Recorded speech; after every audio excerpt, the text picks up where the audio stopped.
Hi friends, అందరూ ఎలా ఉన్నారు? బాగున్నారా? నేనైతే చాలా చాలా బాగున్నాను. ఇది ఉగాది రోజు వీడియో. సో మీ అందరికీ హ్యాపీ ఉగాది. ఆ రోజు మీకు విష్ చేయలేదు కదా, ఇప్పుడు ఈ వీడియోలో విష్ చేస్తున్నాను. ఇంకా ఉగాది రోజు అయితే ఆంటీ ఉగాది పచ్చడి చేస్తున్నారు. ఆంటీకి నేను ఇక్కడ హెల్ప్ చేస్తున్నాను. ఇవాళ కొంచెం ట్రెడిషనల్గా రెడీ అయ్యాను, కొత్త సంవత్సరం కదా అని చెప్పేసి. బేసిక్గా అత్తమ్మ వాళ్ళు క్రిస్టియన్స్ అవ్వటం వల్ల మా ఇంట్లో ఈ ఉగాది ఇట్లాంటి ఫెస్టివల్స్ ఏం చేసుకోము, జస్ట్ క్రిస్మస్, న్యూ ఇయర్ అంతే. నేను పెళ్ళికి ముందు హిందూ అమ్మాయినే, సో నాకు కొంచెం కొంచెం టచ్ ఉంది కొన్ని ఫెస్టివల్స్, పూజలు అయ్యి. కానీ పెళ్లి తర్వాత కంప్లీట్గా మారిపోయాను. ఇంకా నేను క్రిస్టియన్ అమ్మాయిని అయిపోయాను. కానీ వాళ్ళు ఎందుకో రెడీ అవ్వాలనిపించి రెడీ అయ్యాను. ఇంకా పండుగ రోజు ఆంటీ అయితే చాలా స్పెషల్స్ చేశారు. అవన్నీ ప్లేట్లో పెట్టుకొని తింటున్నాను అనమాట. ఇది ఈ ఇయర్ మా ఉగాది అయితే ఇలా సెలబ్రేట్ చేసుకున్నాము.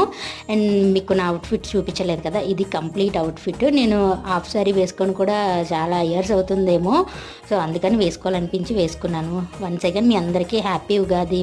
బాయ్.